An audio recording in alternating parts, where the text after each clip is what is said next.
High, কেমন আছেন সবাই? এখন বাজে ভোর 3:30। এখন আমরা এসে পৌঁছিয়েছি বিশাখাপত্তনম। এখানে ট্রেনটা অনেকক্ষণই দাঁড়িয়ে আছে, আর সারা রাত তো ভালো করে ঘুমও হয়নি, তাই ভোর ভোরই উঠে পড়েছি। এখন এখানে ট্রেনটা অনেকক্ষণই দাঁড়াবে, তাই ভাবলাম একটু ট্রেন থেকে লেবে গিয়ে দাঁড়াই। আর আজকে ছিল রবিবার, 21শে সেপ্টেম্বর, মানে মহালয়ার দিনে এই ভিডিওটা আমি করেছিলাম। বাড়িতে থাকলে এত ভোর ভোর তো আর ঘুম থেকে ওঠা হয় না, আর ট্রেনে তো ভালো করে ঘুমই হচ্ছে না। ঘুম ভেঙে যেতেই মার ফোনে আমি মহালয়াটা চালিয়ে দিয়েছিলাম। বেশ অনেকক্ষণ ধরেই শুনছিলাম। তারপর ট্রেনটা এখনো ছাড়ছে না দেখে ট্রেন থেকে লেবে মোটামুটি বাইরেটা 5 মিনিট আমি হেঁটেছি। একভাবে শুয়ে বসে থেকে থেকে পায়ে আমার যন্ত্রণা শুরু হয়ে গিয়েছিল। যাই হোক, বাইরেটা লেবে বেশ ভালোই লাগছিল। বিশাখাপত্তনমে ট্রেনটা কিন্তু বেশ অনেকক্ষণই দাঁড়িয়েছিল। এবার এখান থেকে আমাদের ট্রেনটা ছেড়ে দিয়েছে। তারপর আমি বেশ ঘন্টাখানেক ঘুমিয়েও নিয়েছিলাম। আর আজকের বাইরের ওয়েদারটা বেশ সুন্দর। কালকে তো ভালোই বৃষ্টি হয়েছে, আজকে আকাশের সূর্যটা যেন একটু বেশি সুন্দর লাগছে দেখতে। যাই হোক, তারপরে আমরা সবাই এক এক করে ফ্রেশ হয়ে নিয়েছিলাম। তারপর সকালের টিফিনও আমাদের নেওয়া হয়ে গেছে। নেওয়া হয়েছিল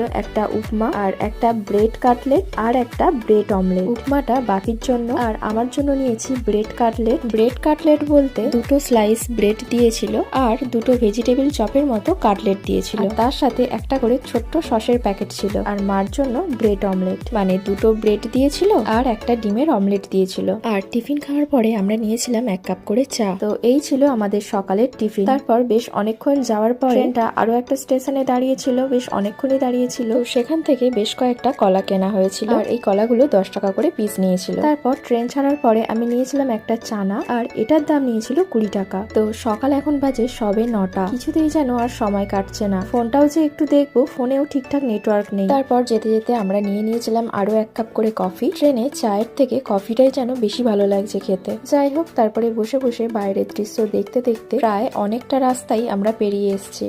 আরো বেশি বোরিং লাগছে এই কারণে আমাদের ট্রেনটা অনেকটাই লেট করেছে। আমাদের ট্রেন থেকে লাভার টাইম ছিল দুপুর 1:30টার সময়, কিন্তু ট্রেনটা লেট করার কারণে আমরা ঠিকঠাক সময়ে আর লাভতে পারবো না। এই ট্রেন থেকে লেবে আমাদের আরো একটা ট্রেন ধরতে হবে, কারণ এই ট্রেনটা পুরোপুরি পাটকাটি পর্যন্ত যাবে না। আমরা এই ট্রেনে গিয়ে লাভবো তিরুপতিতে। তিরুপতি থেকে আবার আমাদের একটা ট্রেন আছে, সেই ট্রেনের টাইম হলো 2:55। সেই ট্রেনটার টিকিটও আমাদের কাটা আছে, তবে সেই ট্রেনটা আমরা আদৌ ধরতে পারবো কি তার ঠিক নেই। তো আমরা দুপুরে লাঞ্চটাও করে নিয়েছি।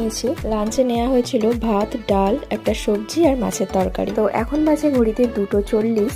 তো আর কিছুক্ষণের মধ্যেই আমরা তিরুপতি স্টেশনে ঢুকবো। তবে এরপরে আমাদের যে ট্রেনটা ছিল সেই ট্রেনটা আমরা আর পাবো না। তো আমরা ট্রেন থেকে লেবে এখন স্টেশনে দাঁড়িয়ে রয়েছে। এখন বাজে ওই বিকাল 3:30টার মতো। আর বাপি এখন গেছে একটা গাড়ি দেখতে। এখান থেকে পাটকাটি যাওয়ার আর কোনো ট্রেন নেই, তাই আমাদের এখন এখান থেকে ভেলুরে গাড়ি করেই যেতে হবে। যাই হোক, চলুন আজকের ভিডিওটা এতটুকুই। দেখা হচ্ছে আবার খুব তাড়াতাড়ি পরের একটি ভিডিওতে।